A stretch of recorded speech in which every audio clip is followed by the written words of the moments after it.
নেচনেনী বিশেষলৈ সকলোকে স্বাগতম জনাইছোঁ। বিটিআৰৰ ৰাজনীতি ইতিমধ্যে তুংগত আপোনালোকৰ সকলোৱে অৱগত। ইতিমধ্যে মুখ্যমন্ত্ৰীয়ে তীব্ৰ ৰূপত প্ৰচাৰ অভিযান চলাই আছে। হাগ্ৰামা মহিলাৰো যথেষ্ট ভাষ্য দি আছে। 2 বছৰমান পিছত যথেষ্ট তৎপৰ দেখা গৈছে হাগ্ৰামা মহিলাৰী। তাৰ সমান্তৰালভাৱে UPPL অৰ্থাৎ প্ৰমোদ বড়োৱেও বিভিন্ন ধৰণে নিজৰ বক্তব্য ৰাখি আছে আৰু তাৰ সমান্তৰালে বিটিআৰৰ ৰাজনীতি এতিয়া উত্তাল। 26ৰ বিধানসভা নিৰ্বাচনৰ প্ৰাক মুহূৰ্তৰ এইটো এটা অন্তিম নিৰ্বাচন বুলি ক'ব পাৰোঁ, এক প্ৰকাৰ ছেমি ফাইনেল বুলি ক'ব পাৰোঁ। এই বিষয়টো চৰ্চা কৰিবলৈ মই 3গৰাকী অতিথি নিমন্ত্ৰণ জনাই আনিছোঁ। দুলাল মিশ্ৰ ডাঙৰীয়া স্বাগতম জনাইছোঁ। তেখেত দ্য আছাম ৰাইজিং নামৰ ইংৰাজী কাকতখনৰ কাৰ্যবাহী সম্পাদক, তেখেতক স্বাগতম জনাইছোঁ। মোৰ লগত বিজেপিৰ মুখপাত্ৰ বজেন মহন্ত ডাঙৰীয়া উপস্থিত আছে, স্বাগতম জনাইছোঁ। আৰু কংগ্ৰেছৰ মুখপত্ৰ ছাইজউদ্দিন আহমেদ ডাঙৰীয়া মোৰ লগত সংযোজন হৈছে। আমি আটাইয়ে এই বিষয়টো চৰ্চা কৰিম। আৰু প্ৰথমতে মই দুলাল মিশ্ৰৰ পৰা জানিব খুজিছোঁ, জনাম যে দুলাল মিশ্ৰৰ নিজৰ ঘৰো হয় কোকৰাঝাৰত, গতিকে কোকৰাঝাৰৰ মাটিৰ কথা তেখেতে বহুত ভালকৈ অনুভৱ কৰে। মই প্ৰথমেই দুলাল মিশ্ৰৰ পৰা জানিব বিচাৰিছোঁ। এতিয়া বিটিআৰৰ প্ৰসংগটো আজি প্ৰায় এটা দশকতকৈ অকণমান বেছি বছৰ বুলি ক'ব পাৰি। বিশেষকৈ চুক্তি স্বাক্ষৰ হোৱাৰ পিছত বেছিকৈ আলোচিত হৈছে আৰু আলোচিত হৈছে ইতিবাচক ৰূপত। ইয়াৰ আগৰ সময়খিনি আছিল অতি নেতিবাচক, অতি ভয়াৱহ, অতি ভয়ংকৰ সময়। বিটিআৰত বসবাস কৰা অনাবড় লোকৰ জীৱন সম্পত্তিৰ কোনো নিৰাপত্তা নাছিল আৰু যিয়ে দেখিছে তেওঁহে কথাখিনি ভালদৰে উপলব্ধি কৰে। সেই সময়ত সেই প্ৰসংগটো আটাইতকৈ সন্মুখত আছিল নহয়? সেই প্ৰসংগ আটাইতকৈ সন্মুখত আছিল। গোটেই বিষয়টোৱে ৰাষ্ট্ৰীয় পৰ্যায়তো এটা দৃষ্টি আকৰ্ষণ কৰিব সক্ষম হৈছিল আৰু হিংসা, কেৱল হিংসাৰ জুই আছিল। কিন্তু বিটিআৰত এতিয়া পৰিস্থিতি সলনি হৈছে। আগৰ পৰিস্থিতি বিভীষিকাময় পৰিস্থিতিবিলাকৰ কথা চিন্তা কৰিলে আজিও আমি শংকিত হৈ পৰোঁ। গতিকে এতিয়া বহুতখিনি ভাল আৰু অনাগত দিনতো হয়তো বিটিআৰ একেদৰে শান্তিপূৰ্ণ হৈয়ে থাকিব। দুলাল মিশ্ৰৰ ৰাজনৈতিক চিন্তাই কি কয়, এইবাৰ বিটিআৰত কেনেধৰণে নিৰ্বাচনটো যাব যেন অনুভৱ হয়? বিটিআৰৰ সমগ্ৰ বিষয়টো হৈছে উন্নয়নকেন্দ্ৰিক। আজি 15-20 বছৰ আগলৈকে বিটিআৰৰ একেবাৰে প্ৰত্যন্ত যিবিলাক গাঁও আছে সেই গাঁওবিলাকৰ অৱস্থা অতি চাব নোৱাৰা ধৰণৰ আছিল। এতিয়াও আমি ডাঠি ক'ব পাৰোঁ যে এতিয়াও কমেও 70% গাঁও কিন্তু একে অৱস্থাতে আছে। কোনো এখন গাঁৱতে স্বাস্থ্যসেৱাই হওক, শিক্ষাই হওক, কোনো এখন সেই 70% গাঁৱৰ ভিতৰত কিন্তু সেইবিলাকৰ উন্নয়ন কিন্তু যি ধৰণে হ'ব লাগিছিল বা যি ধৰণে হোৱা বুলি প্ৰচাৰ চলোৱা হৈছে বা মানুহক বিশ্বাস এটা আনিব বিচৰা হৈছে এই বিষয়ত আমি উন্নয়ন কৰিছোঁ, কিন্তু সেই বিষয়ত এইটো উন্নয়ন তাৰমানে হাগ্ৰামা মহিলাৰী যেতিয়া বিটিআৰত আছিল, যিটো পৰিস্থিতিত আছিল তাতকৈ বহুত বেছি ভাল প্ৰমোদ বড়োৰ দিনতো হোৱা নাই বিটিআৰত। এটা কথা, হাগ্ৰামা মহিলাৰী বা প্ৰমোদ বড়োই অকল বিটিআৰ নহয় বা বড়ো জনগোষ্ঠীক তেওঁলোকে প্ৰতিনিধিত্ব কৰে যদিও তেওঁলোকে সৰ্বেসৰ্বা নহয়। কিন্তু বড়ো জনগোষ্ঠীৰ যি আশা আকাংক্ষা, এই আশা আকাংক্ষা কিন্তু হাগ্ৰামা মহিলাৰী বা প্ৰমোদ বড়োই অকলে আগুৱাই লৈ যোৱা নাই। ইয়াত জড়িত হৈ আছে কিন্তু বিভিন্নজনৰ অৱদান। গতিকে সেই বিভিন্নজনৰ অৱদান চৰকাৰটো আছে, তাৰ জাতীয় নেতাসকল যিসকল আছিল, যিসকলে প্ৰাণাহুতিও দিবলগীয়া হৈছিল।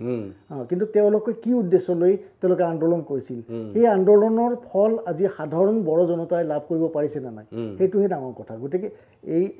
কোনো ব্যক্তি বিশেষক লৈ এতিয়া বিটিআৰৰ ইলেকশ্যনটোৰ কথা আলোচনা হৈছে যদিও ব্যক্তি বিশেষ হৈ থকা নাই। কাৰণ বড়ো জনগণৰ মাজত মই কিছুদিন আগতে কিছু গাঁও ভ্ৰমণ কৰি আহিছোঁ, মই দেখিছোঁ তেওঁলোকে ব্যক্তিতকৈ কিন্তু উন্নয়নৰ দিশটোত অধিক গুৰুত্ব দিছে। তেওঁলোকে কৈছে যিয়ে উন্নয়ন কৰিব বা কৰিছে তেওঁলোককে আমি ভোট দিম। মই কংগ্ৰেছৰ মুখপাত্ৰৰ পৰা জানিব বিচাৰিছোঁ যে আজিৰ তাৰিখত বিটিআৰৰ যিটো নিৰ্বাচনী প্ৰচাৰ তুংগত ৰূপত আমি দেখিবলৈ সক্ষম হৈছোঁ, অভিযোগ প্ৰতি অভিযোগ কেনেধৰণৰ পৰিৱেশ উত্থাপন হোৱা যেন আপোনালোকে কংগ্ৰেছে অনুভৱ কৰি আছে? চাওক, 2003 চনত যেতিয়া BTC চুক্তি অনুষ্ঠিত হ'ল, তাৰ পূৰ্বে এটা চুক্তি হৈছিল BSC চুক্তি, বড়ো অট'নমাছ কাউন্সিল চুক্তি। দীৰ্ঘ আন্দোলনৰ পিছত বড়োভূমিত শান্তি স্থাপনৰ কাৰণে প্ৰথম চুক্তি হৈছিলে BSC চুক্তি কংগ্ৰেছ চৰকাৰৰ দিনত। তাৰ পৰৱৰ্তী সময়ত বড়ো জনগোষ্ঠী সকল মানে নেতৃবৃন্দৰ দাবীৰ পৰিপ্ৰেক্ষিতত আৰু তেওঁলোকৰ বিভিন্ন সংগঠনৰ আন্দোলনৰ ফলস্বৰূপে 2003 চনত BTC চুক্তি হ'ল আৰু সেই BTC চুক্তিৰ আধাৰত কেন্দ্ৰ চৰকাৰ আৰু ৰাজ্যিক চৰকাৰৰ সহযোগত যি BTC চুক্তি হ'ল আৰু সেই BTC চুক্তিৰ ফলস্বৰূপে বড়ো অঞ্চলত BTAD Bodo autonomous district council যিটো আছিলে BTAD ডিষ্ট্ৰিক্ট সেই ডিষ্ট্ৰিক্টসমূহত উন্নয়নৰ কাৰণে যি ধৰণৰ ভূমিকা কংগ্ৰেছ চৰকাৰে বিগত তৰুণ গগৈদেৱৰ নেতৃত্বত কংগ্ৰেছ চৰকাৰ আৰু হাগ্ৰামা মহিলাৰ নেতৃত্বত যি ধৰণৰ উন্নয়ন সেই অঞ্চলত হৈছিলে আৰু কেন্দ্ৰীয় চৰকাৰৰ সেই চুক্তিৰ আধাৰত যিখিনি প্ৰদান কৰিব লাগিছিলে সেই সময়ত সেইখিনি ৰাজ্য চৰকাৰৰ দাবীৰ ফলস্বৰূপে পৰ্যাপ্ত পৰিমাণে পাইছিলে BTAD অঞ্চলত আৰু তাৰ ফলস্বৰূপে যিটো অঞ্চলত মাত্ৰ 545 কিলোমিটাৰ ৰাস্তা পকীকৰণ হৈছিলে সেই অঞ্চলত প্ৰায় আপোনাৰ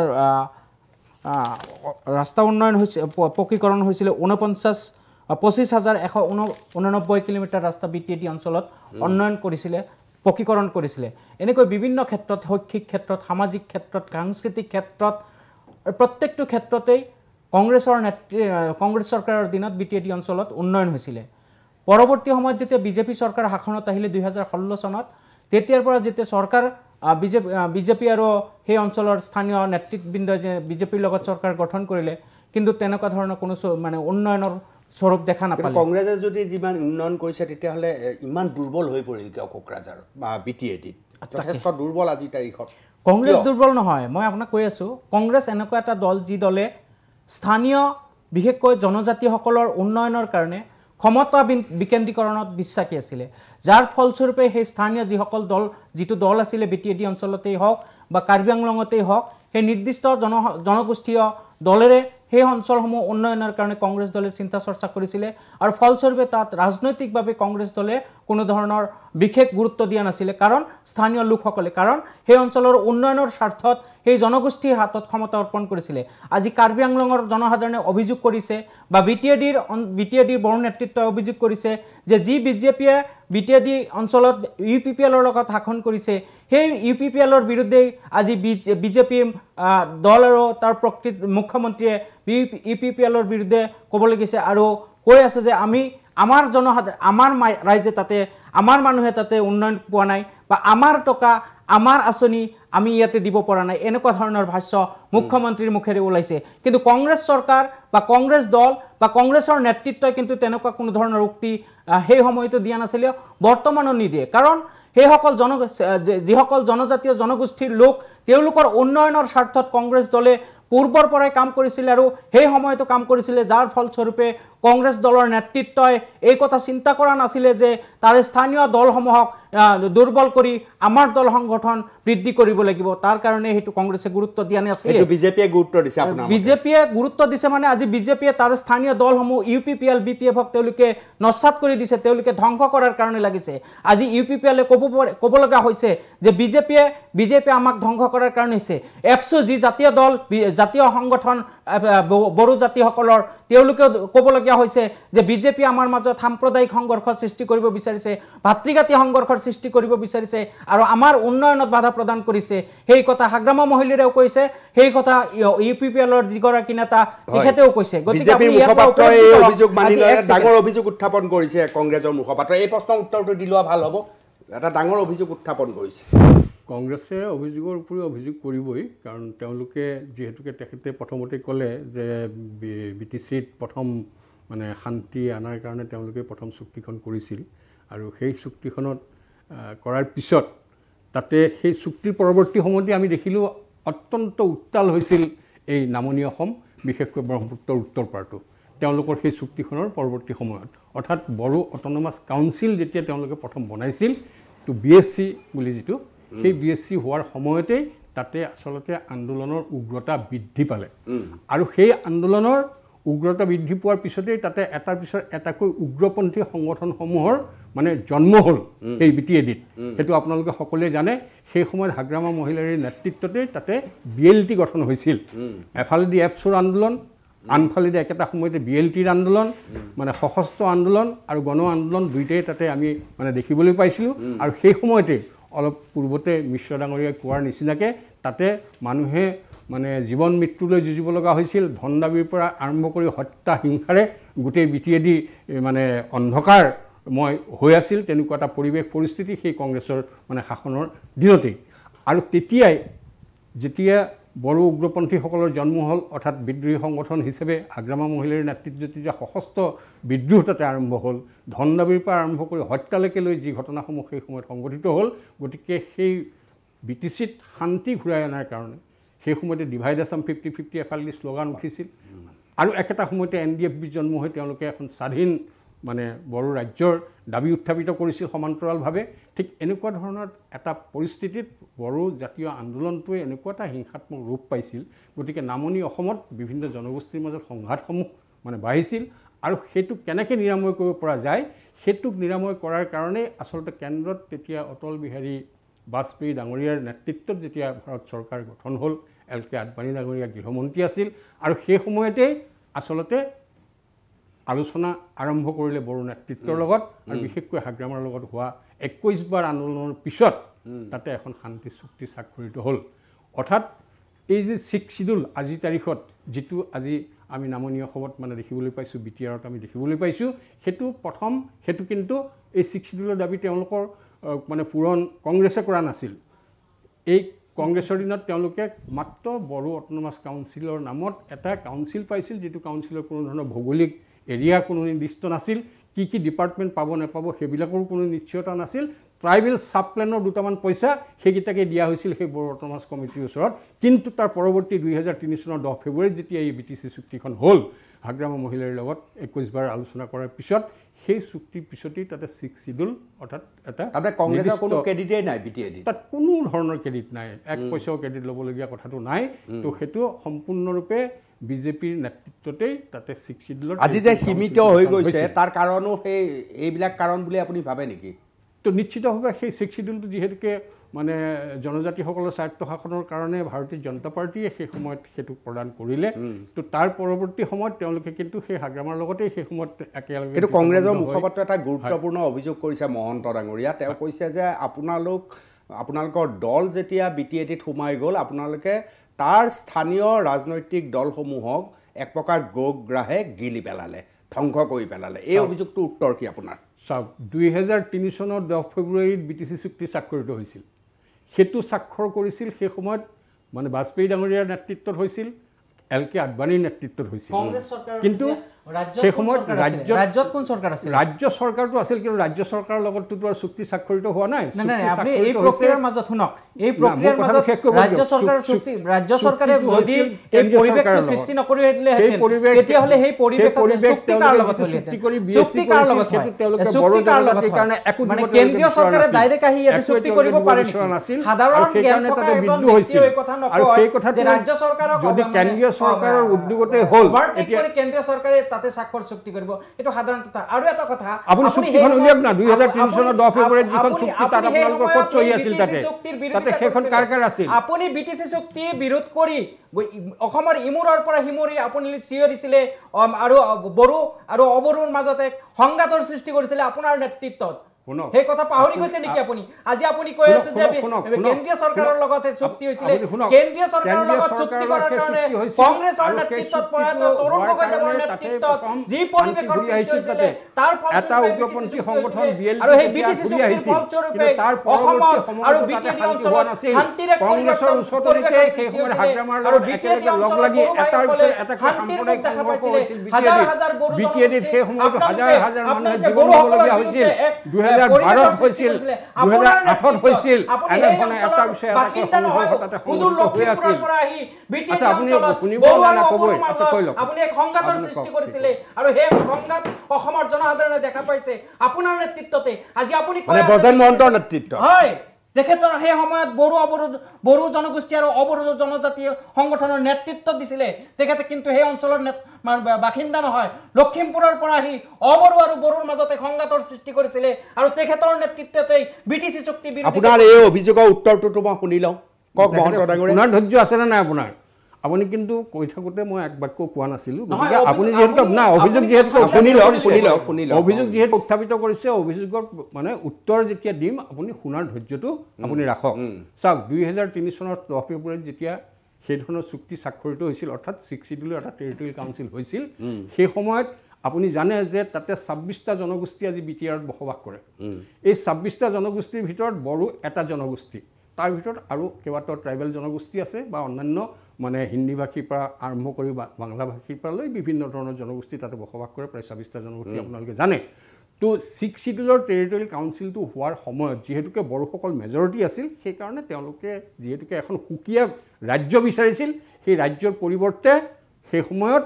বিজেপি নেতৃত্বই তেওঁলোকক 6 শিডিউলৰ এটা টেৰিটৰিয়েল কাউন্সিল দিছিল, যিটো BSCতকৈ অধিক ক্ষমতাশালী। আৰু সেই সময়তে তাৰে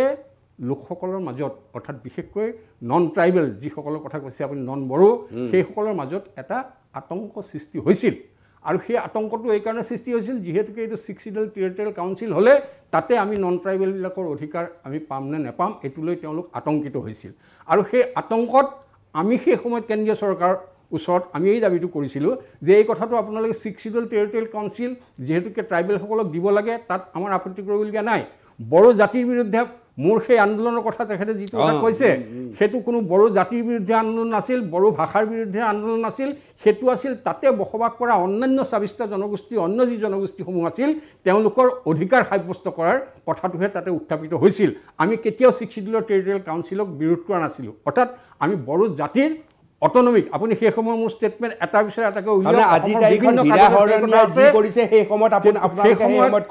সেই সময়ত হীৰাহৰণীয়া তাৰ পৰৱৰ্তী অৱস্থা আহিছে, যিটো সময়ত 6 শিডিউলৰ টেৰিটৰিয়েল কাউন্সিল হৈছিল। সেই সময়ত আমি কেন্দ্ৰীয় চৰকাৰ এই কথাটোৱে কৈছিলোঁ যে তাতে বসবাস কৰা অন্যান্য 26টা সংগঠন কি কয় জনগোষ্ঠীৰ সকলোৱে যাতে সমান অধিকাৰটো প্ৰতিষ্ঠা হয় সেইটোৰ ব্যৱস্থা কৰিব লাগে। বড়ো জাতিক আপোনালোকে স্বায়ত্তশাসন দিয়ক, কিন্তু একেটা সময়ত তাত বসবাস কৰা অন্যান্য জাতিগোষ্ঠীৰো সমান অধিকাৰৰ সমান মৰ্যাদা লাগিব, এই দাবীটোৱে কৰিছিলোঁ। সেইটো অসমৰ প্ৰতিখন কাগজৰ মানে ফ্ৰণ্ট পেজত আপুনি মোৰ বিবৃতি আপুনি পাব, টিভিত সেই সময়ত যিসকলৰ মনত আছে চাব, বা ছাইজুদ্দিন ডাঙৰীয়াই সেই সময় আন্দোলনৰ কথা কৈছিল। সেই সময়ত মোৰ যিটো ষ্টেণ্ড আছিল সেইটো আজিৰ তাৰিখত ভাৰতীয় জনতা পাৰ্টীয়ে ক্ষমতাত থাকি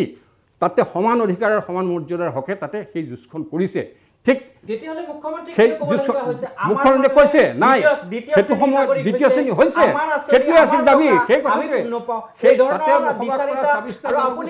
অন্যান্য জনগোষ্ঠী শুনক, আপোনাৰ কংগ্ৰেছৰ নেতৃত্বত যি চৰকাৰ হৈছে বুলি কৈছিল,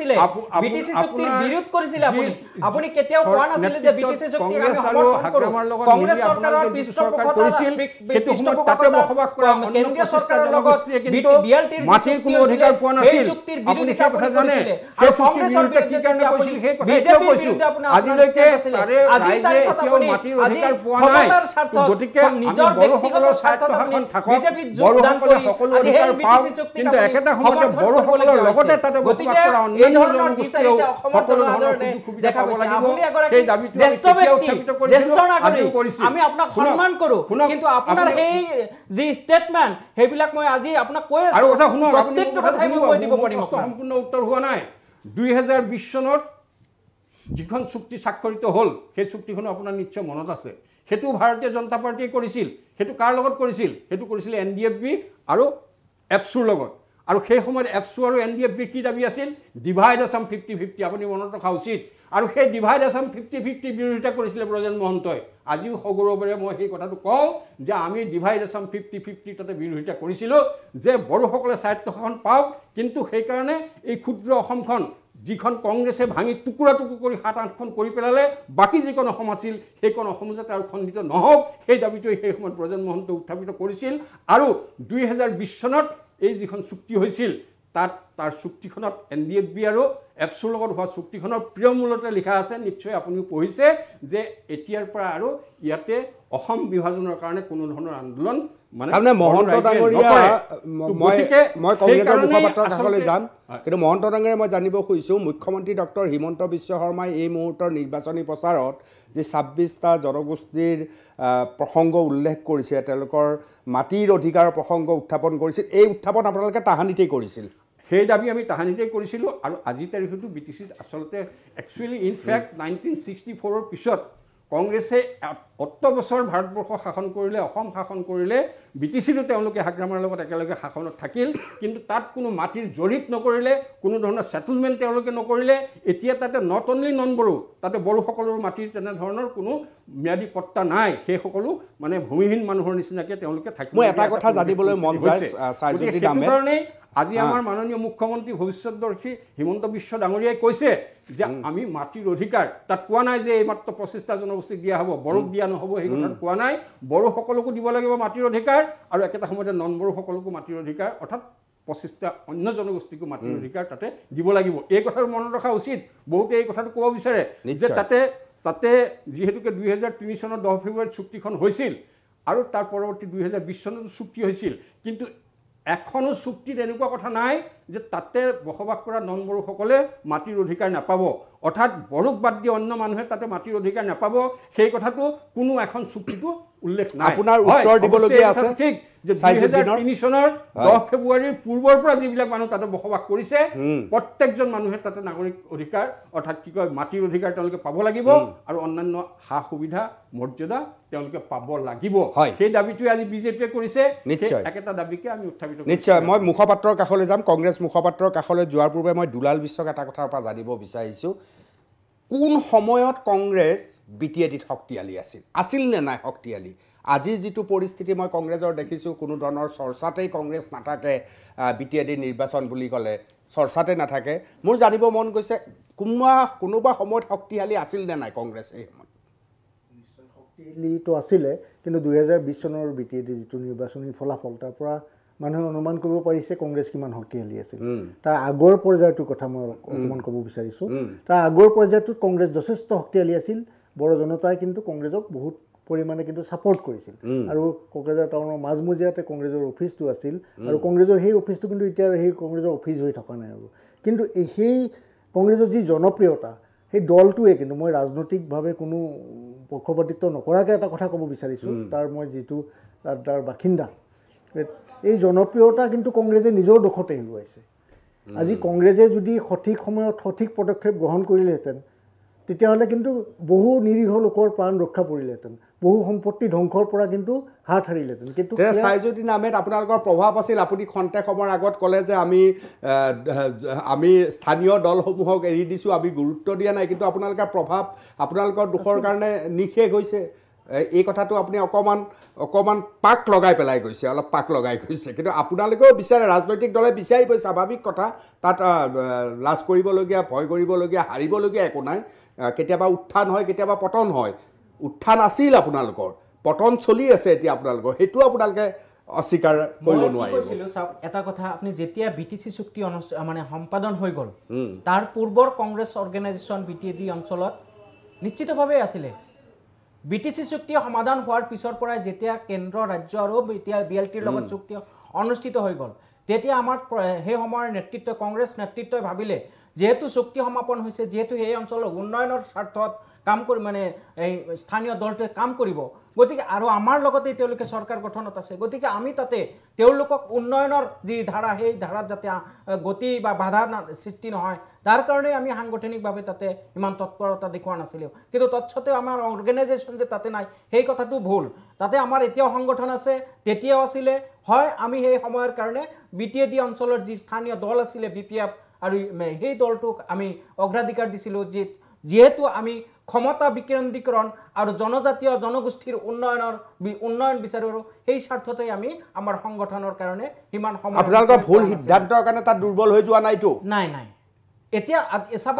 আজি দুলাল মিশ্ৰই কৈছে কোকৰাঝাৰত সেই সময়ত আপোনালোকৰ কাৰ্যালয় আছিল। এতিয়াও আমাৰ কাৰ্যালয় একদম সুন্দৰভাৱে চলি আছে। যিটো কাৰ্যালয় আমাৰ যি কোকৰাঝাৰ চহৰত যি আমাৰ ৰাজীৱ ভৱন মানে উপেন, আমাৰ সেই সময়ৰ বড়ো নেতৃত্বৰ নামত সেই ভৱনটো আছে, ৰাজীৱ ভৱন নহয়, এতিয়াও সুন্দৰভাৱে সেই কংগ্ৰেছ ভৱনটো চলি আছে, আৰু এতিয়া আগতকৈ বহুত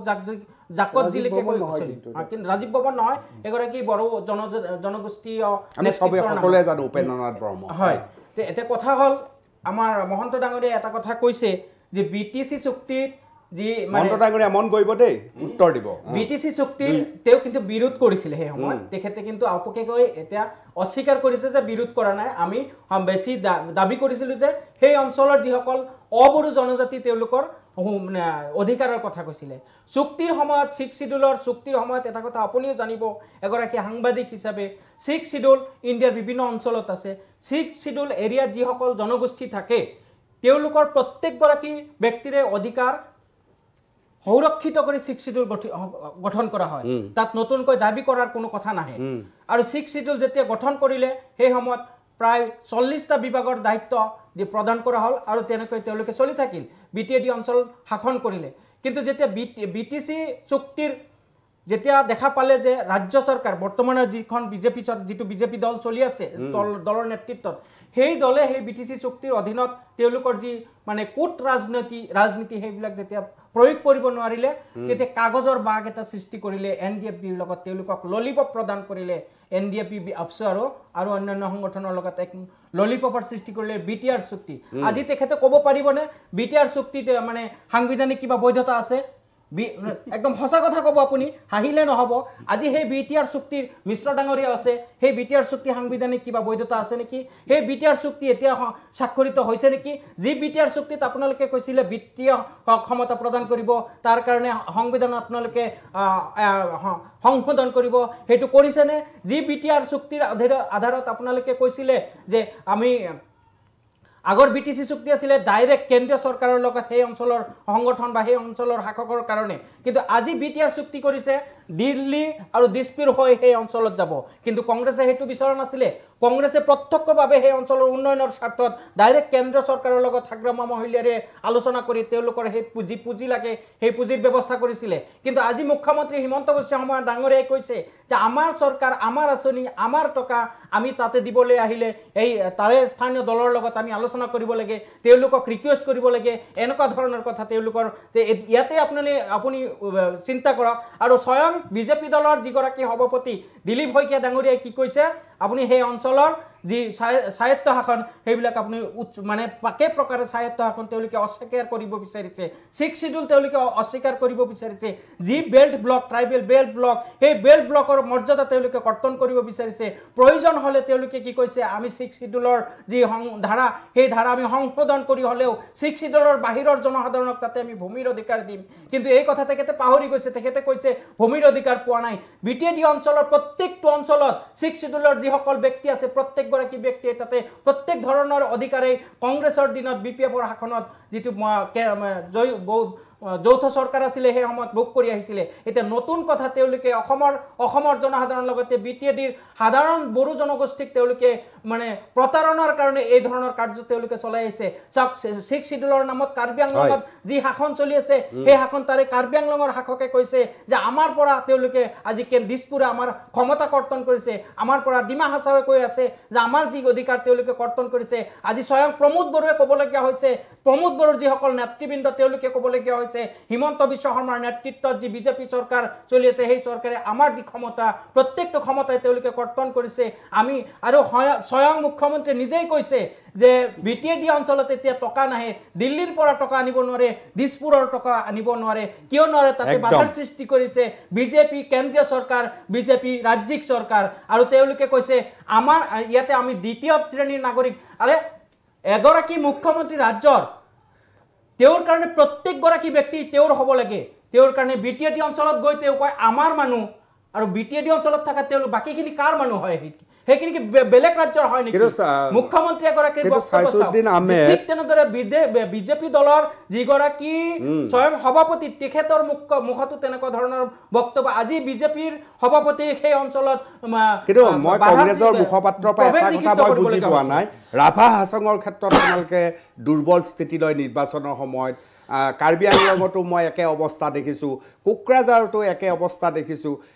আনকি আপোনালোকে পঞ্চায়ততো বৰ বেছি সবল স্থিতি গ্ৰহণ নকৰিলে তাৰমানে তৃণমূল ঠাইত যেতিয়া এটা নিৰ্বাচন হয় আপোনালোকৰ গুৰুত্বহীন কি কাৰণে হয় মই সেই কথাটো বুজি নাপাওঁ নহয় জানো এই কথাটো আপুনি মই বাৰে বাৰে কৈ আছোঁ আপোনালোকক এইটো দেখাৰ কথা কৈছোঁ দেই আমি না ঠিক আছে মই বাৰে বাৰে কৈ আছোঁ স্থানীয় পৰ্যায়ত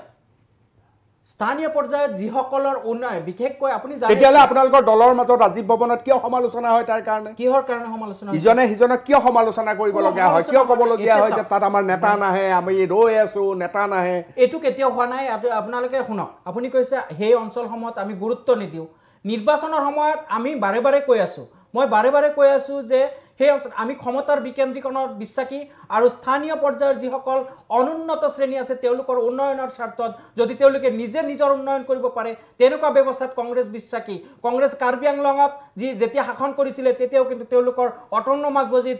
কংগ্ৰেছ চৰকাৰে কেতিয়াও হস্তক্ষেপ কৰা নাছিলে ক্ষমতাত হস্তক্ষেপ কৰা নাছিলে কিন্তু আজি বিটিএডি অঞ্চলত স্বয়ং তেওঁলোকৰ শাসক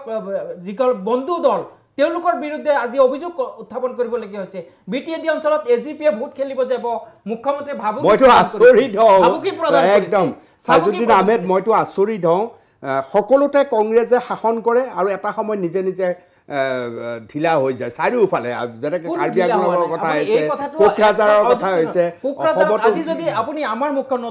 নতুন সভাপতি প্ৰদেশ কংগ্ৰেছৰ যিগৰাকী সভাপতি দায়িত্ব গ্ৰহণ কৰি বিটিএডি অঞ্চলত যি ধৰণৰ সভা সমিতি কৰিছে আপুনি এতিয়া এইবাৰ আপোনালোকে চেষ্টা কৰিছে এইবাৰ চেষ্টা কৰা যেন মোৰ লাগিছে অকমান ইয়াৰ আগেও ক'লো যেতিয়া আমাৰ 15 বছৰীয়া শাসন আছিল সেই সময়ত আমি সেই অঞ্চলৰ স্থানীয় দলসমূহৰ ওপৰতে বেছি মানে তেওঁলোকক নিজকে শাসন কৰাৰ কাৰণে ব্যৱস্থা কৰিছিলে হয় না বিষয়টো লৈ ৰাজীৱ ভৱনত বহুত চৰ্চা হৈছে আমাৰো ভিতৰুৱা সূত্ৰ থাকে যে এনে অঞ্চলসমূহৰ সময়ত আমি কিয় দুৰ্বল হৈ পৰো আমি কিয় সবল খোজ দিব নোৱাৰো কিয় দুৰ্বল নহয় আগতেও দুৰ্বল নাছিলে আৰু অনাগত নিৰ্বাচনত আপুনি দেখা পাব আমাৰ কেনেকুৱা সাংগঠনিক ভেটি আছে না আছে আজি বড়ো ভাইসকলে আমাক দলৰ কাৰণে তেওঁলোকে কাম কৰি আছে প্ৰত্যেকটো জাতি জনগোষ্ঠী প্ৰভাৱ পেলাব পৰা নাই আজি হাগ্ৰামায়ো আপোনালোকক বিশ্বাসত নাই লোৱা ইউপিপিএলও আপোনালোকক বিশ্বাসত লোৱা নাই হীৰাহৰণীয়ে বা কিমান বিশ্বাসত লৈছে মোৰ আমি কোনোবা বেলেগ ৰাজনৈতিক দলে যে কংগ্ৰেছক বিশ্বাসত ল'ব আৰু তাৰ ওপৰত কংগ্ৰেছ সংগঠন আজিতো আপোনালোকৰ জাতীয় পৰিষদে আপোনালোকক বিশ্বাসত লৈছে বিৰোধী ৰাজনীতি এটা সবল হৈছে তেনেকৈ তাতেও প্ৰয়োজন আছে আমাৰ দল আমাৰ সংগঠন আমি বৃদ্ধি কৰিম কোনোবা ৰাজনৈতিক দলে আমাক বিশ্বাসত ল'ব নল'ব তাৰ ওপৰত ভিত্তি কৰি আমি কংগ্ৰেছ দলে সংগঠন কৰিম সেইটো কেতিয়াও হ'ব নোৱাৰে কোনোবা ৰাজনৈতিক দলে বিশ্বাসত লোৱাটো প্ৰয়োজন কথা ঠিক আছে মই আপোনালৈ যাম কিন্তু মোৰ বিজেপি মুখপাত্ৰ ইয়াৰ উত্তৰ দিব কিন্তু মই দুলাল মিশ্ৰ জানিব বিচাৰিছোঁ এখেতে বৰ ডাঙৰ কথা এটা কৈছিল যে বিজেপিৰ সভাপতিয়ে যেতিয়া মন্তব্য কৰিলে আৰু এই মুহূৰ্ততো বিটিএডিত তালফাল লাগি আছে তেওঁৰ মন্তব্যই বিজেপিক ক্ষতি কৰিব এইবাৰ দিলীপ শইকীয়াৰ এই মন্তব্যৰ বাবে আচলতে গোটেই কথাখিনি কেইবাটাও দিশৰ পৰা যদি চাওঁ সাংবাদিক হিচাপে কাৰণ মই কোনো ৰাজনৈতিক দলৰ পক্ষপাতিত্ব কৰাৰ কোনো মই পক্ষপাত নকৰোঁ এটা কথা ঠিক বিটিএডিত আজিলৈকে যি ধৰণে মানে উন্নয়ন হ'ব লাগিছিল ঠিক তেনেধৰণে উন্নয়ন হোৱা নাই এয়া কিন্তু তেওঁলোকে মানি লয় বা নলয় পিছৰ কথা আৰু তাত এটা ডাঙৰ এটা অভিযোগ উত্থাপন হৈছে তেওঁলোকৰ মানুহৰ মাজতে অভিযোগ উত্থাপন হৈছে কমিশ্যন ৰাজৰ কমিশ্যন নিদিলে তাত যেন কোনো কামেই নহয় গতিকে এই কমিশ্যন ৰাজৰ কথাটোৰ লগত আকৌ ভিচিডিচিৰ কথাটোও জড়িত হৈ আছে যিটো কথা আজি মুখ্যমন্ত্ৰী হিমন্ত বিশ্ব শৰ্মাই উত্থাপন কৰিবলগীয়া হৈছে আজি মুখ্যমন্ত্ৰী হিমন্ত বিশ্ব শৰ্মাই যিটো ভিচিডিচিৰ প্ৰসংগ উত্থাপন কৰিছে সেই প্ৰসংগটোৰ যে যুক্তিযুক্ততা নাই সেয়া বুলি ক'ব নোৱাৰি কিন্তু কাৰণ গাঁওবিলাকলৈ চাওক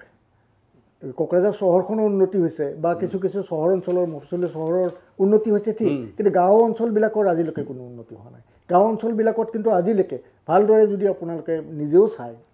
এবাৰ যদি ভ্ৰমণ কৰে তে দেখিব স্বাস্থ্যসেৱাৰ উন্নতি নাই যাতায়াতৰো উন্নতি ভালদৰে হোৱা নাই আগতকৈ হৈছে কিন্তু এনেবোৰ কথাৰ সৈতে কিন্তু ভিচিডিচিৰ কেলেংকাৰীৰ কথাবিলাকো জড়িত হৈ আছে আৰু ভিচিডিচি কিন্তু ইমানখিনি যে তেওঁলোকে আধিপত্য চলাব পাৰিছে তাৰ আঁৰত কিন্তু আকৌ সাংবিধানিক যিটো সংশোধনীৰ ব্যৱস্থা হ'ব লাগিছিল সেই সাংবিধানিক সংশোধনীৰ ব্যৱস্থা নোহোৱাৰ বাবেই আজি ভিচিডিচিয়ে ইমানখিনি ক্ষমতা তেওঁলোকে লাভ কৰি আছে আৰু মুখ্যমন্ত্ৰীয়ে এটা কথা কৈছে যিটো কথাৰ যুক্তিযুক্ততা আছে বুলি মই এইকাৰণে কৈছোঁ ভিচিডিচিৰ ওপৰত নিৰ্ভৰশীল হ'ব লগা হোৱাৰ কাৰণে আজি প্ৰধানমন্ত্ৰীয়ে যিখিনি তেওঁলোকে আঁচনি দিছে গোটেই সমগ্ৰ ভাৰতবৰ্ষৰ বাবে দলমত নিৰ্বিশেষে সেই আঁচনিখিনি ধন কিন্তু তেওঁলোকে সঠিকভাৱে দিব পৰা নাই আজি অৰুণোদয়ৰ আঁচনিৰ ধনো কিন্তু সঠিকভাৱে মানুহে লাভ কৰিব পৰা নাই অকল ভিচিডিচিৰ হস্তক্ষেপৰ বাবে গতিকে এই বিষয়সমূহ কোনো ৰাজনৈতিক দৃষ্টিকোণৰ পৰা নাচায় যদি সামাজিক আৰু প্ৰশাসনিক দৃষ্টিকোণৰ পৰা চোৱা যায় তেন্তে কিছু ক্ষেত্ৰত কিন্তু বহুখিনি কাৰণ আছে আৰু এটা কথা কিন্তু মই মাজত আৰু এটা ক'ব খোজোঁ অতি সাম্প্ৰতিক অৱস্থাত দিলীপ শইকীয়াই যি মন্তব্য কৰিলে এতিয়া ৰাজনৈতিক বাতাবৰণটো এনেকুৱা হৈছে আজিকালি যিকোনো এটা নিৰ্বাচন অহাৰ লগে লগে সময়তে মানে বোকাচুতীয়াৰ খেল এটা আৰম্ভ হৈ যায় আৰু যিটো হ'ব নালাগিছিল আচলতে আৰু সেই বস্তুটোৱে বৰ সাধাৰণ জনতাৰ মনতো বহুত আঘাত দিছে গতিকে সেই কথাখিনি অলপ মই ভাবোঁ বৰ এইটো ৰাজনৈতিক দৃষ্টিকোণৰ পৰা তেওঁলোকৰ ফালৰ পৰা শুদ্ধ হ'ব পাৰে কিন্তু সামাজিক দৃষ্টিকোণ বা তেওঁলোকৰ আৱেগিক দৃষ্টিকোণৰ পৰা কিন্তু শুদ্ধ নহয় মই বজেন মহন্তৰ পৰা জানিব খুজিছোঁ যথেষ্ট সময় কংগ্ৰেছৰ মুখপাত্ৰই কেইবাটাও অভিযোগ উত্থাপন কৰিছে বিজেপি সম্পৰ্কত আপোনাৰ ক'বলগীয়া কি তাত তো প্ৰথম কথাটো হ'ল যে তেওঁ কংগ্ৰেছে ক'ব বিচাৰিছে যে আমি সৰু সৰু মানে দলবিলাকত তাতে গ্ৰাস কৰিব বিচাৰোঁ বা মানে BTADত আমি বিজেপিয়ে গ্ৰাস কৰিব বিচাৰে বিজেপিয়ে গ্ৰাস কৰিব বিচাৰে এইটো এটা তেওঁলোকৰ প্ৰধান যি ভাষাতে যেনেকৈ নকওঁ কিয় এইটো হ'ল তেওঁলোকৰ প্ৰধান অভিযোগ কিন্তু আমি এটা কথা স্পষ্ট ভাষাত কৈছোঁ আমাৰ নিৰ্বাচনী কেম্পেইনত মুখ্যমন্ত্ৰী ডাঙৰীয়া এইকেইদিন কণ্টিনিউ কৰি আছে তাতে মানে কি কয় কাৰ্যকৰ্তা সভাসমূহ তাত স্পষ্টভাৱে কোৱা হৈছে যে আমাৰ শত্ৰু তাতে কোনো নাই হাগ্ৰামা মহিলাৰো আমাৰ শত্ৰু নহয় প্ৰমোদ বড়ো আমাৰ শত্ৰু নহয় প্ৰমোদ বড়ো আমাৰ ইলেকশ্যন এলায়েন্সত আছে NDAত আছে আৰু একেটা সময়তে আমাৰ কি কয় হেৰি প্ৰমোদ বড়ো কি কয় UPPL নহয় BPFও আমাৰ মানে ফ্ল'ৰ হেৰিয়াত মানে এছেম্বলিত তেওঁলোকো আমাৰ লগতে আছে অৰ্থাৎ BTCত আমাৰ হাগ্ৰামাও শত্ৰু নহয় আমাৰ প্ৰমোদ বড়ো শত্ৰু নহয় তো আমি তাতে আচলতে 26টা জনগোষ্ঠীৰ 35 লাখ যি জনগণ BTADত বসবাস কৰে প্ৰত্যেকৰে সম উন্নয়ন সম অধিকাৰৰ কাৰণে আমি তাতে যুঁজবাগৰ দি আছোঁ তাত যিটো বেকৱাৰ্ডনেছ আছে সেইটোৰ বিৰুদ্ধে আমি যুঁজি আছোঁ এইটোৰ কাৰণে আমি সকলোৰে সহযোগিতা তাতে বিচাৰিছোঁ যাতে BTAৰ উন্নয়ন হয় আৰু জনজাতিসকলৰ প্ৰতি আমাৰ সেই দায়বদ্ধতা আছে কাৰণেই এখনৰ পিছত এখনকৈ উপৰ্যুপৰি 2খন চুক্তি কৰিছে কিন্তু ভাৰতীয় জনতা পাৰ্টি সেইটো কিন্তু আটাইতকৈ মনত ৰখা কথা যদি জনজাতিসকলৰ বিৰোধী হ'লহেঁতেন ভাৰতীয় জনতা পাৰ্টি তেতিয়াহ'লে অটল বিহাৰী বাজপেয়ীৰ দিনত 2003 সেইখন চুক্তি স্বাক্ষৰিত নহ'লেহেঁতেন বা তাৰ পৰৱৰ্তী সময়ত না তাৰ পিছতো কথা আছিল ডিভাইড আছাম 50-50 প্ৰশ্নটো আছিল সেই কথাটো মনত ৰাখিব কিন্তু যিটো পৰিৱেশৰ সৃষ্টি কৰিছিল আৰু আপুনি মোৰ কথাটো শুনক সেইটো আপোনালোকে সেই ডিভাইড আছাম 50-50 পক্ষত আছিল আপোনালোকে উগ্ৰপন্থীক উচতাইছিল সেই উগ্ৰপন্থীৰ বিৰুদ্ধে আমাৰ যুঁজ আছিল আমি তাতে উগ্ৰপন্থীৰ বিৰুদ্ধে NDAPৰ বিৰুদ্ধে আমি তাতে যুঁজিছিলোঁ আমি সেই সময়ত NDAPৰ বিৰুদ্ধে যুঁজিছিলোঁ আমি ডিভাইড আছাম 50-50 বিৰুদ্ধে যুঁজিছিলোঁ কিন্তু ভাৰতীয় জনতা পাৰ্টিয়ে তাৰ সেই সকলো উগ্ৰপন্থীৰ লগত আলোচনা কৰি তেওঁলোকক জংঘলৰ পৰা মুকলিলৈ উলিয়াই আনি সেই বিদ্ৰোহী সংগঠনৰ আলোচনা কৰি 2020 চনত শান্তি চুক্তি স্বাক্ষৰিত কৰিছিল আৰু সেই শান্তি চুক্তি হোৱাৰ পিছতেই BTADৰ এটাও বন্দুকৰ গুলি ফুটা নাই আপোনাৰ কংগ্ৰেছৰ দিনত এটা বিষয় এটা শান্তিৰ সমৰ্থন তাতে হৈছিল হাজাৰ হাজাৰ মুছলমানৰ হত্যা হৈছিল আদিবাসী মানুহৰ হত্যা হৈছিল BTADৰ যি হত্যাকাণ্ডসমূহ সংঘটিত হৈছিল সেইসমূহ সকলো কংগ্ৰেছৰ বিৰুদ্ধে হৈছিল কিন্তু ভাৰতীয় জনতা পাৰ্টি ক্ষমতালৈ অহাৰ পিছত এটা বন্দুকৰ গুলি তাতে ফুটা নাই এটা সাম্প্ৰদায়িক সংঘৰ্ষ তাতে হোৱা নাই আৰু সেই জনজাতিসকলৰ কোনো বিদ্ৰোহ ভাৰতীয় জনতা পাৰ্টিৰ বিৰুদ্ধে হোৱা নাই এই কাৰণেই অৰ্থাৎ ভাৰতীয় জনতা পাৰ্টিয়ে ইখনৰ পিছত সিখনকৈ উপৰ্যুপৰি বড়ো জাতিৰ উন্নয়নৰ কাৰণে যি চুক্তিসমূহ কৰিব লাগে সেই চুক্তিসমূহ কৰিছে আৰু সেইসমূহক ইমপ্লিমেণ্ট কৰিবলৈ যাওঁতে যি অসুবিধাবিলাক আছিল 26 জনগোষ্ঠীৰ অন্যান্যসকলে যিখিনি অসুবিধা পাই আছে সেই অসুবিধাখিনি যাতে দূৰ কৰিব পাৰে সেইকাৰণে BTADৰ ক্ষমতাত সেইসকলৰ লগতে আমাৰ মানুহৰ থকাৰ কথা কিয় ক'ব লাগে হৈছে যে আমি ভাৰতীয় জনতা পাৰ্টিয়ে ক্ষমতাত থকাৰ কথা ভাবিছে হয় নিশ্চিতভাৱে দ্বিতীয় শ্ৰেণীৰ নাগৰিক বুলি দলৰ মুখ্যমন্ত্ৰীয়ে কাক দ্বিতীয় শ্ৰেণীৰ নাগৰিক বুলি অভিহিত কৰিছে কাক কৰিছে যদি উন্নয়নৰ স্বাৰ্থত কৰিছে যদি 15 বছৰ বিগত 15 বছৰত আপুনি প্ৰশ্নটো কৰে বিগত 10 বছৰ আৰু আপুনি কি সময়খিনি নষ্ট কৰি ৰাইজক শ্ৰেণীৰ নাগৰিকৰ প্ৰশ্নটো উত্তৰটো দি দিবলৈ দিয়ক ভাল হ'ব প্ৰশ্ন সুধক এটা মই প্ৰতিটো প্ৰশ্নৰ জবাব কৰিম যদি লাগে কিন্তু সময় নষ্ট নকৰি শ্ৰেণীৰ নাগৰিক হিচাপে সেই সকলোকে কোৱা হৈছে যিসকলে তাতে অৰুণোদয় আঁচনি আজি তাৰিখত পোৱা নাই দ্বিতীয় শ্ৰেণীৰ নাগৰিক হিচাপে সেই সকলোকে কোৱা হৈছে যিসকলে আজি প্ৰধানমন্ত্ৰীৰ মানে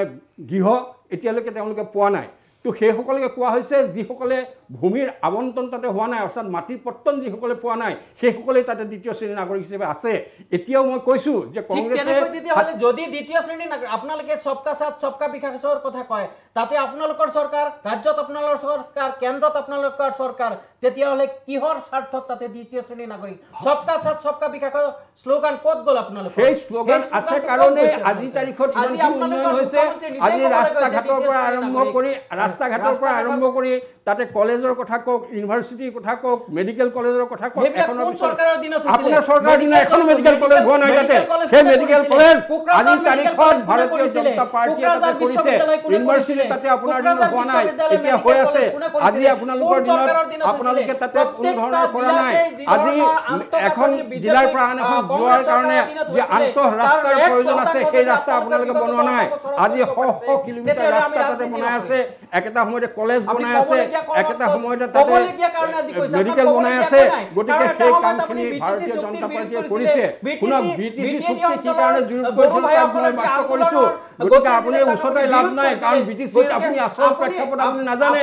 আপোনাৰ জাতি ভাইসকল কি অৱস্থাত তাতে আছিল আপুনি সেই কথা নাজানে মানুহে ৰাতিপুৱা যেতিয়া আপোনাৰ কিবা জ্ঞাতি ভাই কথা কৈছে কিবা জ্ঞাতি ভাই কথা কৈছে বন্ধুরা আতংকত লোক থাকে গতিকে সেই ধৰণৰ আতংকত থকা প্ৰত্যেকজন মানুহ কংগ্ৰেছৰ মই বুজি নাপালো জ্ঞাতি ভাইসকলে কি অৱস্থা তেওঁলোকৰ ধৰ্মীয় সংখ্যালঘুসকলৰ ওপৰত উপৰ্যুপৰি এটাৰ পিছত এটাকে আক্ৰমণ বিটিএডিত হৈছিল সেই আক্ৰমণ আপোনালোকে কৰাইছিল সেই আক্ৰমণ যদি হৈছিল তেতিয়া আপোনালোকে কৰাইছিল কাৰণ আপোনালোকে তেওঁলোকে উছতাইছিল এনডিএফবি আৰু সেই এনডিএফবি তেওঁলোকে উছতাইছিল আৰু এই এনডিএফবি আলোচনাৰ টেবুললৈ আনি আজি শান্তি চুক্তি আজি প্ৰমাণ হৈ গ'ল আপুনি বিজেপি আৰু আপোনাৰ এজেন্ট হৈ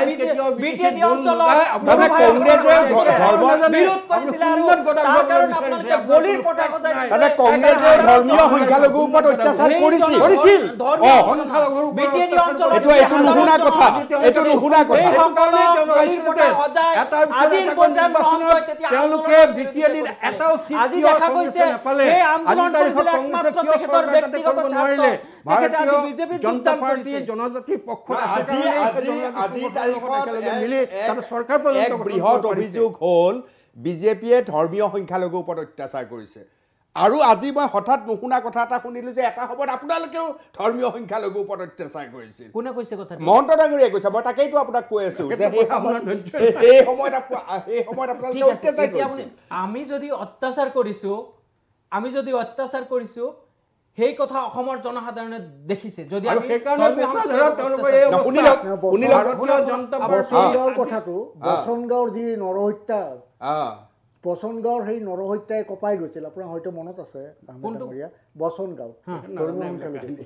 গতিকে সেইটোতো গোটেই সংবাদ মাধ্যমত এটা ডাঙৰ আপোনালোকৰ চৰকাৰৰ দিনতেই হৈছিল সেই সময়ত তেতিয়া মানে এনডিএফবিৰ পক্ষ লৈছিল একদম এনডিএফবিৰ পক্ষ লৈছিল কংগ্ৰেছে বুলি কৈ আছে মহন্ত এতিয়া মই তেখেতক কৈ আছো এতিয়া সেই সময়ত যিমান মাতিয়ানি আলোচনাত তেওঁলোকে ভাব পাৰিলেহেঁতেন সেই আন্দোলনৰ পৃষ্ঠপোষক আছিলে বিজেপি আৰু আৰএছএছ আৰু সেই সময়ত আন্দোলনৰ এজেণ্ট আছিলে তেওঁলোক আজিৰ যি ব্ৰজেন মহন্ত ডাঙৰীয়া তেখেতসকলে সেই বিজেপি আৰু আৰএছএছৰ পৃষ্ঠপোষকতাত যি আন্দোলন চলিছিলে আপোনাৰ এই কথা কোনো বিশ্বৰ কোনো মানুহে মানি নলয় কোকৰাঝাৰবাসীয়ে মানি নলয় আপোনাৰ পাৰ্টিয়ে ধমকি দিব আপোনাক যে কি উল্টা কথা তাতে আপোনালোকে কৈছে য'ত এখনৰ পিছত এখনকৈ চুক্তি কৰিছে ভাৰতীয় জনতা পাৰ্টিয়ে ট্ৰাইবেলসকলৰ লগত আৰু সেই বিজেপিয়ে হাঁহিব চাইজুদ্দিন চাহ আপোনাৰ হাঁহিব মানুহে য'ত সংখ্যালঘুৰ বিৰোধ কৰিছিল কেতিয়াও নহয় কংগ্ৰেছ দল এনেকুৱা এটা ৰাজনৈতিক এটা কথাখিনি শুনক কংগ্ৰেছ দল এনেকুৱা এটা ৰাজনৈতিক দল যি ৰাজনৈতিক দলে জাতি ধৰ্ম ভাষা বৰ্ণ নিৰ্বিশেষে ভাৰতৰ প্ৰত্যেকগৰাকী ব্যক্তিৰ সম অধিকাৰৰ কথা কৈ আহিছে সেয়া স্বাধীনতাৰ আগৰ পৰাই এই দলটোৰ ষ্ট্ৰেংথ আছে সেইকাৰণে বিটিসি কংগ্ৰেছৰ পৰিস্থিতি আপুনি চাওক তেওঁলোকৰ চুক্তি স্বাক্ষৰিত হোৱাৰ পৰা আজি তাৰিখলৈকে তেওঁলোকৰ স্থিতিটো চাওক আৰু এইবাৰ নিৰ্বাচনটো ৰাইজে দিব হৈ যাব এটা অঞ্চলত ক'ব আমি দ্বিতীয় শ্ৰেণীৰ নাগৰিক আৰু সবকা সাথ সবকা বিকাশৰ কথা কৈ এক মানে ৰাজ্যখনৰ একাংশ জনগোষ্ঠীক তেওঁলোকে ধৰ্মীয় মেৰুকৰণৰ তেওঁলোকে ৰাজনীতি কৰি ৰাজনীতিৰ নামত ভোটাৰ স্বাৰ্থত ধৰ্মীয় মেৰুকৰণৰ নামত এটা বিশেষ জনগোষ্ঠীক তেওঁলোকে অত্যাচাৰ উৎপীড়ন চলাই আছে সেই অত্যাচাৰ কৰিছিল বিটিসি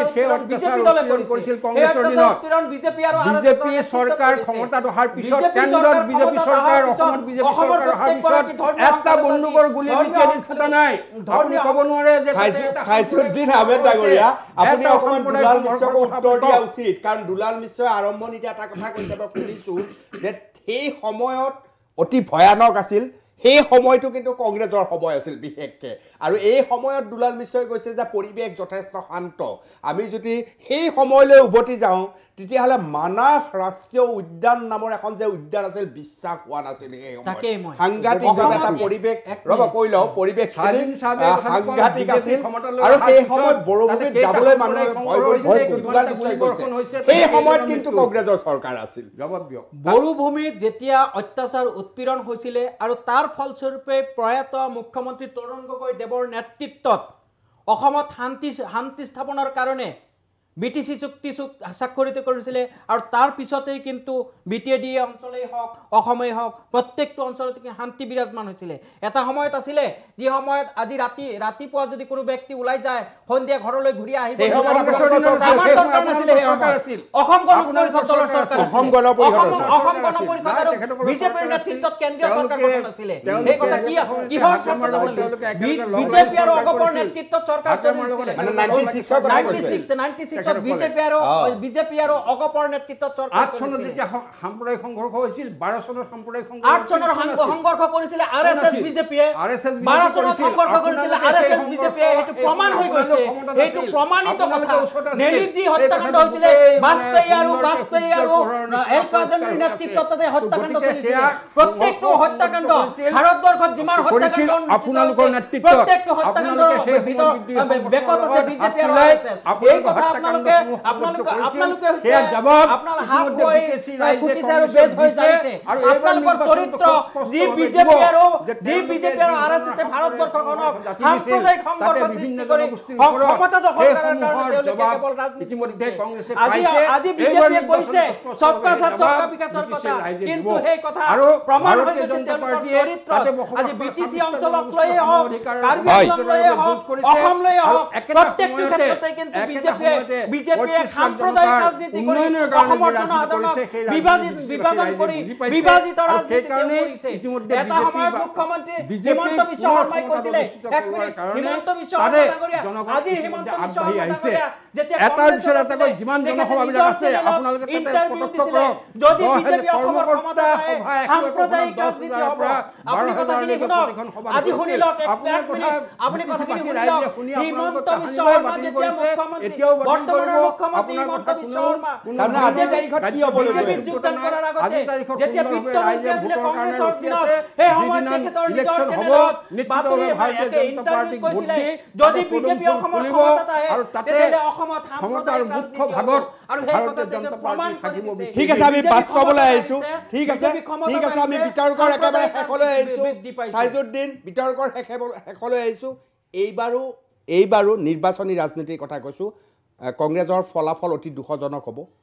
কাৰণ কোনো ধৰণৰ প্ৰক্ৰিয়া মই দেখা নাই আপুনি কিহৰ ভিত্তিত কৈছে মই কোনো ধৰণৰ আপোনালোকৰ প্ৰক্ৰিয়া দেখা নাই সেইকাৰণে কৈছোঁ আৰু যিসকল ৰাজনৈতিক যি সমীক্ষা ওলাইছে সমীক্ষাত কংগ্ৰেছক 0 দিছে কিহত সমীক্ষাত BTADৰ ৰাজনৈতিক যিটো সমীক্ষা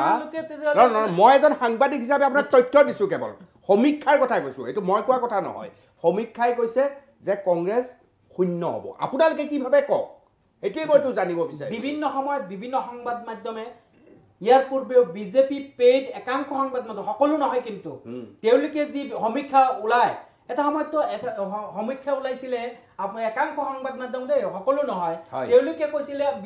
কংগ্ৰেছ 0 হৈ যাব কংগ্ৰেছ মানে দেশত নোৱা হৈ যাব তাৰ পিছত বিগত লোকসভা নিৰ্বাচনতো কিন্তু কৈছিলে কিন্তু কংগ্ৰেছ দলে এক সুন্দৰ ৰিজাল্ট কৰিবলৈ সক্ষম হ'ব কিমান আসন দিয়ে কংগ্ৰেছে কিমান আসন দিয়ে আনুমানিক মাজে মাজে অংক মাষ্টৰ হৈ যাব লাগে নহয় মই সেইটো আমাৰ দলৰ এক নীতি নিয়ম আছে সেই নীতি নিয়মৰে দলৰ হাইকমাণ্ডে চিন্তা চৰ্চা কৰি আছে ইতিমধ্যে আমাৰ সেই অঞ্চলত নিৰ্বাচনী প্ৰক্ৰিয়া চলাই আছে বিভিন্নজনক দায়িত্ব প্ৰদান কৰিছে আৰু ক'ত কেনেকৈ ৰাজনীতি কেনেকৈ তথাপি ভাল হ'ব আপোনালোকৰ নিশ্চিতভাৱে ভাল হ'ব আপুনি চাব বিজেপি এই BTAD অঞ্চলত এইবাৰ কংগ্ৰেছে কিং মেকাৰৰ ভূমিকা পালন কিং মেকাৰৰ ভূমিকা ল'ব ডাঙৰ কথা কিন্তু এয়া তথ্য ইয়াত ৰেকৰ্ডিং হৈ আছে আমি নিৰ্বাচনৰ পিছত আকৌ আপুনি আহিব লাগিব অঞ্চলত কিং মেকাৰৰ ভূমিকা হ'ব কংগ্ৰেছ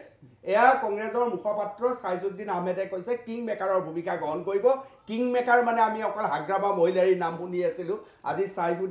সাইজুদ্দিন আহমেদ ডাঙৰীয়াই জনালে যে এইবাৰ হাগ্ৰামা নহয় কিং মেকাৰ হ'ব কংগ্ৰেছ মই ব্ৰজেন মহন্তৰ পৰা জানিব খুজিছোঁ আপোনালোকে কিমান আশা কৰে চাওক ইতিমধ্যে এতিয়াও নিৰ্বাচন ঘোষণা হোৱা নাই খুব সোনকালে হ'ব আমি আমাৰ যি কৰ্মকৰ্তাসকলৰ যি সভাসমূহ ইতিমধ্যে হৈ আছে কাৰ্যকৰ্তাসকলৰ সেইসকলৰ ৰিপৰ্টৰ পৰা আমি যিটো দেখিছোঁ এতিয়ালৈকে আমাৰ প্ৰায় 25টা মানে কি কয় নিৰ্বাচনী মানে কাউন্সিলত মানে 25টা কাউন্সিলত ইতিমধ্যে মুখ্যমন্ত্ৰীৰ সেই কাৰ্যকৰ্তা সন্মিলনসমূহ শেষ হৈছে আৰু ভালেকেইখন জিলা কাউন্সিলত কৰিবলৈ বাকী আছে সম্পূৰ্ণ হোৱাৰ পিছত আমাৰ টোটেল সমীক্ষাটো আহিব আৰু এইটো নিশ্চিতভাৱে আমি ক'ব পাৰোঁ যে এইবাৰ BTADৰ ক্ষমতাত যোনেই নাথাকক তাত ভাৰতীয় জনতা পাৰ্টি এটা ভাল মানে গৰিষ্ঠ সংখ্যক কাউন্সিলক লৈ তাতে ক্ষমতা থাকিব সেইটো কাৰোবাৰ লগত আমাৰ মানে যোনেই নাহক কিন্তু আমি ক্ষমতাত থকাটো নিশ্চিত ক্ষমতাত থকাটো আপোনালোক একেবাৰে নিশ্চিত 100% কিং মেকাৰ কংগ্ৰেছ বিগত যিটো BTAD চৰকাৰ চলিছে সেই BTAD চৰকাৰখনতো কিন্তু বিজেপি দল মানে বিজেপি দল অংশীদাৰ আছে BTADত আজি সেই BTAD অঞ্চলত সেই শাসনত বিজেপি আৰু UPPL থকাৰ পিছতো বিজেপিয়ে কোন সূত্ৰে ক'ব বিচাৰিছে যে তাতে তেওঁলোকে আমাৰ চৰকাৰ আমাৰ টকা আমি তথাপি নাপাওঁ কিহৰ ভিত্তিত কৈছে আৰু তেওঁলোকে কিং মেকাৰ বা অহা দিনতো তেওঁলোকৰ প্ৰশ্ন উত্তৰ দিব আৰু নোৱাৰিব তেওঁৰ কথাৰ পৰা এই কথা বুজা গ'ল তেখেতে কৈছে যে আমি ক্ষমতাৰ লগত থাকিম ক্ষমতাত অংশীদাৰিত্ব পাব তেওঁলোকে ইতিমধ্যে তেওঁলোকৰ যে ভেটি নোহোৱা হৈ গৈছে সেই কথা তেওঁৰ ভাষ্যৰ পৰাই বুজা গৈছে কংগ্ৰেছে বিগ জিৰ' যে পাব সেইটো নিশ্চিত দুলাল নিশ্চয় ক'ব লাগে এই ৰিজাল্ট কি হ'বগৈ পাৰে আনুমানিক ৰিজাল্ট একেবাৰে নিমিলিব পাৰে একো ডাঙৰ কথা নহয় এপছু আৰু বড়ো জনগোষ্ঠীয় 16টা সংগঠনে যি দাবী জনাইছে বা আহ্বান জনাইছে BPF আৰু UPPLৰ একত্ৰীকৰণ এইটো সম্ভৱ নহয় এতিয়া কাৰণ সিট ইতিমধ্যে ঘোষণা হৈছে হ'ল গতিকে এইটো নহ'ল এতিয়া যোৱাবাৰ বিজেপিয়ে যিখিনি তাত আসন লাভ কৰিছে এইবাৰ তাতকৈ এখন বা দুখন আসন বাঢ়িব বুলি বিভিন্ন সমীক্ষাত বাঢ়িব বুলি কৈ এইটো হ'ল বিজেপি এইটো বিজেপি আৰু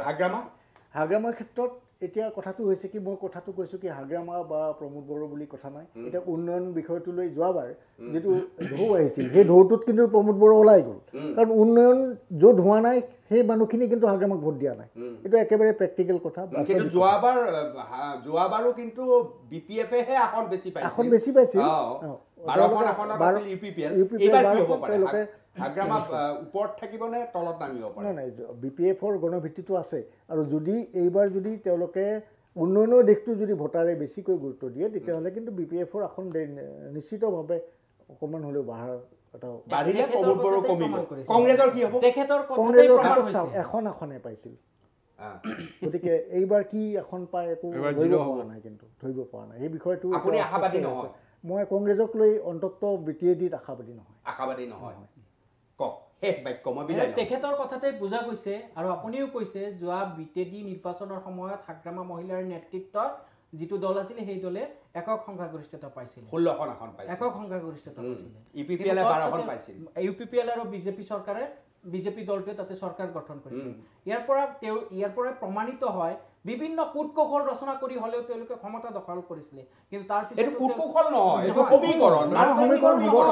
এইটো কংগ্ৰেছে পাৰিলে কংগ্ৰেছে কৈছে কিং মেকাৰ এইটো কেনেকৈ কূটকৌশল নহয় বাৰু বিজেপি চক্ৰান্ত হ'লে আপোনালোকে দেখা পাইছে সেইটো কাৰণে কৈছোঁ আজি তেওঁলোকে কেন্দ্ৰত চৰকাৰ ৰাজ্যত চৰকাৰ তাতো তেওঁলোকৰ চৰকাৰ তাৰ পিছতো যেতিয়া উন্নয়ন হোৱা নাই তেখেতৰ মুখেদি ওলাইছে BPF মানে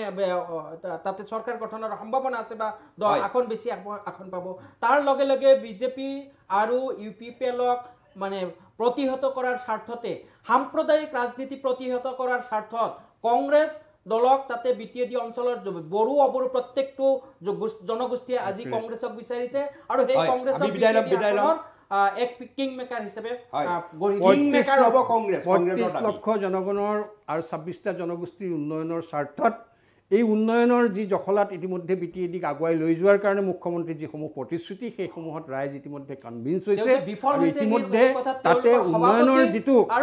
বন্যা তাতে বৈছে যোৱা 5টা বছৰ শান্তি আহিলে BTAD আৰু এই 5 বছৰত আমাৰ উন্নয়নৰ কাম আৰম্ভ হৈছে গতিকে নিশ্চিত